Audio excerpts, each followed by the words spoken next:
എല്ലാവരും സുഖമല്ലേ? ഞാൻ ഇന്ന് വീഡിയോയിലേക്ക് കാണിക്കാൻ വേണ്ടിയിട്ട് 2 ചട്നി ഉണ്ടാക്കിയിട്ടുണ്ട് കേട്ടോ. ഒന്ന് ഗ്രീൻ കളർ, ഒന്ന് റെഡ് കളർ. നിങ്ങൾ നോക്കുക എങ്ങനെയുണ്ട് എന്ന് കേട്ടോ.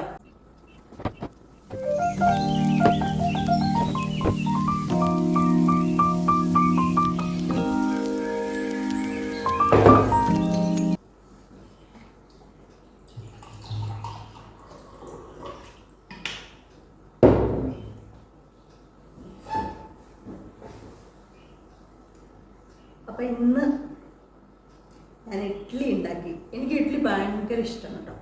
എനിക്കെന്ന് മാത്രമല്ല, എൻ്റെ മക്കൾക്കും അമ്മയ്ക്കും ഞങ്ങളുടെ കുടുംബത്തിലെ ഇഡ്ഡലി എന്ന് പറഞ്ഞു കഴിഞ്ഞാൽ ഭയങ്കര ഇഷ്ടമാണ്. എന്താ മുളകിൻ്റെ ഒരു ചൊടി. ഇത് പിന്നെ എന്താ പറയുക, കപ്പൽ മുളകും ഉള്ളിയും കൂടി ചേർത്ത് പച്ച ചമ്മന്തിയാണ് കേട്ടോ. ഇത് ഞാൻ വഴറ്റിയിട്ടൊന്നുമില്ല. ഭയങ്കര ടേസ്റ്റാണ്. എങ്ങനെയായാലും ഈ മുളക് ചമ്മന്തികളൊക്കെ ഭയങ്കര ടേസ്റ്റാണ്. ഇഡ്ഡലി ഓണം വഴി അറിയില്ല. ഇത് തന്നെ ഞാൻ നേരത്തെ വിശന്നപ്പോൾ ഇഡ്ഡലി കഴിച്ചു. ഇതിപ്പോൾ വീഡിയോയ്ക്ക് വേണ്ടിയിട്ട് ഞാൻ കഴിക്കുന്നതാണ് കേട്ടോ. ഇത് ഈ ഗ്രീൻ ചമ്മന്തി സവോളയും മല്ലിയിലയും പച്ചമുളകും കൂടി ചേർത്ത് അരച്ചതാണ്. ഇത് പച്ച ചമ്മന്തിയാണ്. അങ്ങനെ തന്നെ എന്തൊരു ടേസ്റ്റ് അറിയാം. ഇഡ്ഡലി, ദോശ, ഇത് 2 ഊത്തപ്പം, ഇത് 3 പോണ വഴി അറിയില്ല. പിന്നെ ഇതാ പച്ചക്ക് കഴിക്കുന്നതുകൊണ്ട് പെട്ടെന്ന് പിന്നെ അതുമല്ല, പച്ചക്ക് കഴിക്കുന്നതുകൊണ്ട് വളരെ നല്ലതാണ്. സവോളയ്ക്ക് പച്ചക്കല്ലേ പോണത്, മല്ലിയിലയും എല്ലാം. അപ്പോൾ ദേഹത്തിന്, ശരീരത്തിനും ഹെൽത്തിന് നല്ലതാണ്.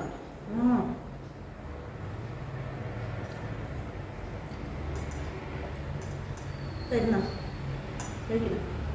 നിങ്ങൾ അടുത്ത പ്രാവശ്യം ഒന്ന് ഉണ്ടാക്കി നോക്കിട്ടോ. ഈ മല്ലിയില അല്ലെങ്കിൽ മല്ലിയിലയും പുതിനയിലയും സവോളയും കൂടി പച്ചമുളകും കൂടി അരയ്ക്കുക.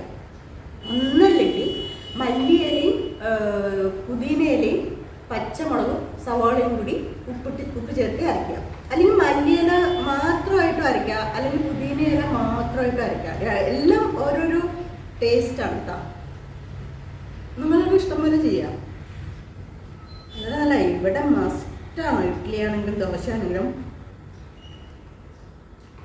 കൂടുതൽ എല്ലാവർക്കും ഇഷ്ടം ഇതാണ്. പിന്നെ ഒരു ചേഞ്ചിന് എല്ലാ ദിവസവും ഇങ്ങനെ വേണ്ടാന്ന് വിചാരിച്ച ഒരു ദിവസം സ്റ്റൂ ആക്കും, പിന്നെ ഒരു ദിവസം കടലക്കറി ആക്കും, സാമ്പാറാക്കും, ചട്നി ആക്കും. ചട്നിയിൽ തന്നെ എത്ര വെറൈറ്റീസ് ഉണ്ട് അല്ലേ? അങ്ങനെയൊക്കെ ഇടയ്ക്കിടയ്ക്ക് മാറ്റിയൊക്കെ ചെയ്യട്ടോ. അത് എന്തായാലും ഇതുണ്ടാവും, അത് ഉറപ്പാണ്. ഇത് വിട്ടൊരു കളിയില്ല. ഗ്രീൻ ചമ്മന്തി, റെഡ് ചമ്മന്തി ഒന്നല്ലോ നിങ്ങളെ കൊതിപ്പിക്കാനാണ്. കൊതി വരുന്നുണ്ട് നിങ്ങൾക്ക്. എത്രയൊക്കെ നമ്മൾ വീട്ടിൽ നല്ല ഭക്ഷണങ്ങൾ കഴിച്ചാലും ശരി, മറ്റൊരാൾ കഴിക്കുന്നത് അത് പെട്ടെന്ന്, അതും പ്രത്യേകിച്ച് നമുക്ക് ഇഷ്ടപ്പെട്ട ഭക്ഷണമാണ് കഴിക്കണ പറഞ്ഞാൽ ചെറുതായിട്ടൊക്കെ വായിന്ന് വെള്ളം വരും. ചെറുതായിട്ടും വരും, വലുതായിട്ടും വരാറുണ്ട്. ചിലപ്പോൾ കപ്പലോട്ടിക്കാം.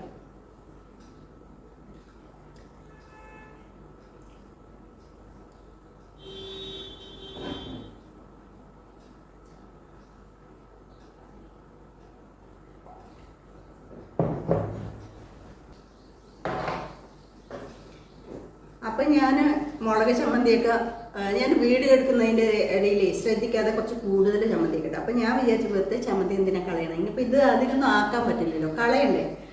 അപ്പോൾ കുഴപ്പമില്ല, ഇഡ്ഡലിയൊക്കെ എത്ര വേണമെങ്കിലും പോകും. പക്ഷെ അതൊന്നും ദേഹത്ത് കാണാറില്ല അല്ലേ? എല്ലാവരും പറയും ഈ കഴിക്കുന്നതൊക്കെ എവിടേക്കാണ് പോകുന്നത് എന്ന് ചോദിക്കും.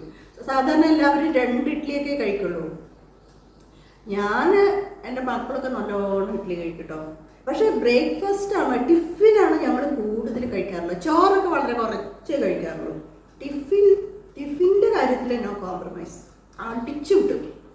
പക്ഷെ എന്നാലും വലിയ തടിയൊന്നും ഇല്ലല്ലോ. ഞാൻ ഉണ്ടോ നന്നായി കഴിക്കും. മറ്റുള്ള സാധനങ്ങൾ, സ്വീറ്റ്സ് അങ്ങനെയുള്ള സാധനങ്ങളൊക്കെ വളരെ കുറവാണ്. അതൊന്നും ദേഹത്തിന് നന്നല്ലല്ലോ.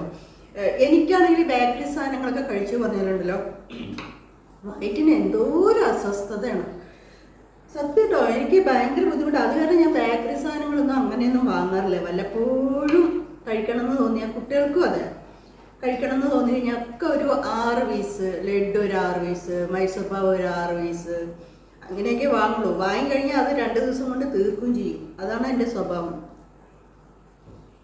ഒറ്റയടിക്ക് ഞാൻ 2, 3, 4 എണ്ണമൊക്കെ കഴിക്കും. പിന്നെ മിണ്ടാതിരിക്കും. പിന്നെ ഒരു 2 മാസത്തേക്ക് ആ ബാധിക്ക് തിരിഞ്ഞേ നോക്കില്ല. അപ്പം തന്നെ വയറ്റിന് ഭയങ്കര ഒരു അസ്വസ്ഥതയാണ്. ഈ ഒരു സുഖമൊന്നും നമ്മൾ വീട്ടിൽ കഴിക്കുന്ന ചോറ്, കൂട്ടാൻ, ഉപ്പേരി, അതുപോലെ ഈ നമ്മൾ ഉണ്ടാക്കുന്ന ടിഫിൻ ഇതൊക്കെ കഴിച്ചു കഴിഞ്ഞാൽ വയറ്റിന് എന്തൊരു സുഖമാണ് അറിയോ. ഭയങ്കര കംഫർട്ടായിട്ട് തോന്നും. കാരണം വീഡിയോ ഒക്കെ നമ്മൾ ഇതിനു വേണ്ടി വീഡിയോ ഒക്കെ എടുക്കുമ്പോൾ നമ്മൾക്ക് ഇത് ആസ്വദിച്ച് കഴിക്കാൻ പറ്റില്ല. അതാണ് ഒരു പ്രശ്നം. അവിടെയും കോൺസെൻട്രേഷൻ കിട്ടില്ല. പറയുന്നതൊക്കെ തപ്പത്തിപ്പെന്ന് അങ്ങനെയൊക്കെ ആയിപ്പോകും. പ്രാക്ടീസ് ആവില്ലേ കഴിക്കുന്ന സമയത്ത്. നിങ്ങൾക്കൊരു ചേഞ്ചില്ലേ എപ്പോഴും ഇങ്ങനെ കുന്തം വിഴുങ്ങിയ പോലെ ഇരുന്നിട്ട് സംസാരിക്കുന്നതിനേക്കാളൊക്കെ ഒരു ചേഞ്ച് ആയിക്കോട്ടെ എന്ന് വിചാരിച്ചിട്ടാണ്. അപ്പോൾ നിങ്ങൾ അരക്കാത്തവർ ഇത് ചെയ്യുക. ഞാൻ പറഞ്ഞു തന്നല്ലോ. കൂടുതൽ ഡീറ്റെയിൽസ് വേണമെന്നുണ്ടെങ്കിൽ നിങ്ങൾക്കിത് ഇഷ്ടപ്പെട്ടു എന്നുണ്ടെങ്കിൽ ഞാനിതിൻ്റെ ഡീറ്റെയിൽസ് ഒരു വീഡിയോ ആയിട്ട് ചെയ്യാം കേട്ടോ. പക്ഷെ കുക്കിംഗ് വീഡിയോ ആയി പോകുമെന്ന് എനിക്കൊരു പേടിയുണ്ട്. കുക്കിംഗ് വീഡിയോ ആയിട്ട് ചെയ്യാൻ കുറച്ച് ബുദ്ധിമുട്ടാണ്. ഭയങ്കര പണിയാണ് ഞാൻ. അതുകൊണ്ടാണ് ഞാൻ കുക്കിംഗ് വീഡിയോ ചെയ്യാത്തത്. എങ്കിലും ഇതൊന്നും കുഴപ്പമില്ല. ചെറിയ ചെറിയ കാര്യങ്ങളല്ലേ ഉള്ളൂ, പണികളല്ലേ ഉള്ളൂ. അപ്പോൾ പച്ച ചട്നി ബാക്കി വന്നിട്ടുണ്ട്. ഇനി ഒരു ഇഡ്ഡലി എടുക്കണോ? കളിയാക്കരുത് കേട്ടോ. ഒരു ഇഡ്ഡലി രാമിയാണ് ഞാനെന്ന് മാത്രമല്ല വീട്ടിലെല്ലാവരും. അപ്പോൾ നമുക്ക് ഈ വീഡിയോ ഇവിടെ വെച്ച് നിർത്താം. അപ്പോൾ നമുക്ക് വീണ്ടും അടുത്ത വീഡിയോയിൽ കാണാം. ഈ വീഡിയോ നിങ്ങൾക്ക് ഇഷ്ടമായെങ്കിൽ കമൻറ്റ് ചെയ്യണം, ലൈക്ക് ചെയ്യണം. ആദ്യമായിട്ട് കാണുന്നവരാണെങ്കിൽ സബ്സ്ക്രൈബ് ചെയ്യണം കേട്ടോ. നമുക്ക് വീണ്ടും അടുത്ത വീഡിയോയിൽ കാണാം. Okay, by.